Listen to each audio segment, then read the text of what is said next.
మారేపల్లి సీనన్న గారికి ప్రత్యేకంగా నా యొక్క కృతజ్ఞతలు తెలియజేస్తున్నాను. ఇంత మంచి ఏర్పాట్లు చేశారు అన్న. ఈ కమిటీ విషయంలో కూడా చాలా ఇబ్బంది పడ్డారు పాపం సీనన్న గారు. చాలా ఇబ్బంది కాదు, నేను లైవ్లో చూసిన నేను అబ్బా ఇట్లా ఉంటుంది ఆ కమిటీ అని కూడా నేను అనుకున్నా.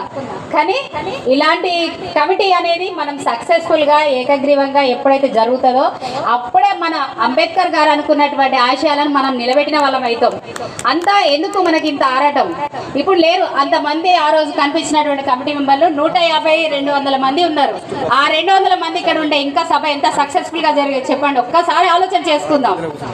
కాబట్టి మన అంబేద్కర్ బడుగు బలహీన వర్గాల ఆశాజ్యోతిగా ఉన్నటువంటి మన అంబేద్కర్ గారి ఆశయాలను నెరవేర్చడంలో మన వంతు బాధ్యతగా మనం నెరవేర్చాలి. మన దళితులమైనటువంటి మనం ఐక్యంగా ఉండాలి. అప్పట్లో తను ఈ యొక్క రాజ్యాంగాన్ని రాయకపోతే ఈరోజు మనం ఈ యొక్క పండుగ వాతావరణం మనం చూసే వాళ్ళమా? ఒక్కసారి ఆలోచన చేసుకుందాం. ఆ 100 సంవత్సరాల కిందట తను చేసినటువంటి పోరాటం, ఆయన చేసినటువంటి త్యాగం, ఆయన కూర్చుంటేనే తప్పు, నిలుచుంటేనే తప్పు, ముట్టుకుంటే తప్పు, నీళ్లు తాగుతేనే తప్పు అనేటువంటి సమాజంలో బతికినటువంటి అంబేద్కర్ గారిని ఒక్కసారి మనం ఆదర్శంగా తీసుకోవాలి. అప్పుడు నీళ్లు తాగుతేనే కొంతమంది వాళ్ళు చెప్పులతో కొట్టిండ్రు. అప్పుడు ఆ అంబేద్కర్ గారే అనుకున్నారు, అమ్మ మనం పోయి మన బాధను తన తల్లితో చెప్పుకున్నాడు అంబేద్కర్ గారు. అమ్మ మనం మన యొక్క బాధను, నేను పడుతున్నటువంటి కష్టాన్ని మన దేవుడి దగ్గర పోయి గుళ్ళో పోయి చెప్పుకుందామమ్మా అంటే అంబేద్కర్ గారిని నోరు నొక్కేసింది వాళ్ళ తల్లి. ఎందుకు బిడ్డ, మనము ఆ గుళ్ళో అడుగు పెట్టే యోగ్యత, అటువంటి అర్హత మనకు లేదు బిడ్డ అన్నది. ఎందుకు? ఆ యొక్క అంటరాని తరం, అనగారినటువంటి మన వర్గాలం, మనం దళితులం, అటువంటి ఆ యొక్క గుళ్ళోకి వెళ్ళేటువంటి అర్హత లేనటువంటి అంబేద్కర్ గారిని ఈ రోజు మనం ఒక దేవుడిగా కొలుస్తున్నామంటే ఆ యొక్క ధన్యత మనకు అందరికీ ఉన్నది.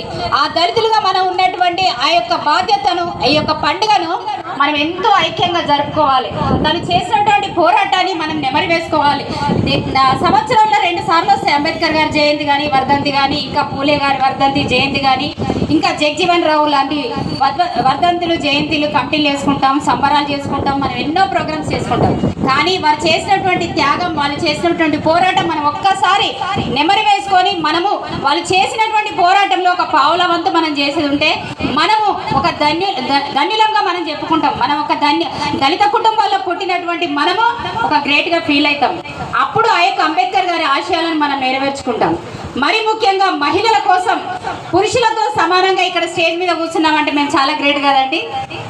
పురుషులతో సమానంగా కూర్చునేటువంటి రైట్స్ ఎవరికి ఇచ్చారు? అప్పుడే ఆ కాలంలోనే అంబేద్కర్ గారు మనకు ఈ యొక్క రాజ్యాంగంలో పొందుపరిచినారు. పురుషులతో సమానంగా కూర్చోవచ్చు, నిల్చోవచ్చు, రాజకీయంగా ఎదగవచ్చు, కులంలో ఎదగవచ్చు. అటువంటి ఉద్యోగాల్లో కూడా మహిళల పాత్ర ఎంతో పెంచినటువంటి వ్యక్తి మన అంబేద్కర్ గారు. ఇంకా ఉద్యోగ సమయంలో కూడా ఉద్యోగ పని సమయాలు 12 నుంచి 8 గంటల సమయాన్ని తగ్గించినటువంటి వ్యక్తి మన అంబేద్కర్ గారు. ఇప్పుడు మనం మైనార్టీ సోదరిని చూసినాం. ఒక మైనార్టీ సోదరి మన మధ్యలోకి వచ్చి పాట పాడిందంటే ఎంత గ్రేట్. మనం చాలా గర్విస్తున్నాం. మేమైతే ఆ యొక్క మైనార్టీ సోదరి మనకి మేము కంగ్రాట్స్ చెప్తున్నాము. ఇటువంటి పాటలు కానీ ఇంకా మైనార్టీ నుంచి ఇంకేం వచ్చినా కూడా మేము స్వాగతిస్తాము. ఇంకా ముందుకు రావాలి, మహిళలు కూడా ముందుకు రావాలి. మహిళలకు ఆ యొక్క పెద్దపీట వేసినటువంటి అంబేద్కర్ గారిని కూడా మనం నెమరు వేసుకోండి. ఆ రోజులలో తానే ఆలోచించకపోతే, ఈ యొక్క రాజ్యాంగాన్ని రాయకపోతే మన తలరాతలు అప్పుడే రాసి పెట్టిండు అంబేద్కర్ గారు. ఆ రాజ్యాంగం రాయకపోతే మనం ఈ స్టేజ్లు వేసుకునే వాళ్ళం కాదు, ఈ పండుగలు చేసుకునే వాళ్ళం కాదు. ఒకసారి మనం ఆలోచన చేసుకున్నాం కదండి. అన్నలారా, సహోదరులారా, అందరూ మీకు అందరికీ పేరు పేరున నా యొక్క నమస్కారాలు తెలియజేసుకుంటున్నాను. అంబేద్కర్ గారి ఆశయాలను నెరవేర్దాం, రాజ్యాంగాన్ని మనం పరిరక్షించుకుందాం. కొంతమంది నీచులు ఆ యొక్క రాజ్యాంగాన్ని చెడగొట్టాలి, రాజ్యాంగాన్ని తిరగరాయాలనేటువంటి వ్యక్తిత్వాన్ని, ఆ యొక్క రాజ్యాంగాన్ని తిరగరాయాలనేటువంటి ఒక ఫోకస్ చేస్తున్నారు. కానీ అటువంటి చెల్లదు. కాబట్టి మనం ఆ యొక్క రాజ్యాంగాన్ని పరిరక్షించుకోవాల్సిన బాధ్యత మనందరి భుజ స్కంధాలపైన వేసుకోవాలి. ఎవరైనా అటువంటి మాటలు మాట్లాడితే బిఆర్ అంబేద్కర్ గారి వారసులుగా మనం కొట్లాడాల్సినటువంటి బాధ్యత మనందరిపైన ఉన్నది. ఎటువంటి బడుగు బలహీన వర్గాల ఆశా జ్యోతి ఎలాంటి వెలుగులు వెలిగిస్తున్నాడో ఇప్పుడు మనం అందరం కళ్ళాలు చూస్తున్నాం. కాబట్టి ఇటువంటి ఆశయాలను, ఆ యొక్క వారు కళలు కన్నటువంటి కళలను మనం నెరవేర్చాలని ముందుగా మీకు అందరికీ పేరు పేరున నా యొక్క నమస్కారాలు. అన్న ఏసీ కార్పొరేషన్ చైర్మన్ బండ సీనన్న గారు ఇంత మంచి టైం మీరు ఇచ్చినందుకు మీకు ప్రత్యేకంగా నా యొక్క ధన్యవాదాలు. నాకు ఇచ్చినటువంటి ఒక అవకాశాన్ని బట్టి పేరు పేరున మీకు అందరికీ జై భీమ్, జై భీమ్, జై భీమ్. థ్యాంక్ యూ మా బంగారు తల్లి వేముల పుష్పద గారికి. మంచి ఒక సందేశాన్ని ఇచ్చింది సొసైటీకి. ప్రతి మహిళ కూడా ముందుకు రావాలి. మహిళలు ముందుకుంటే సమాజం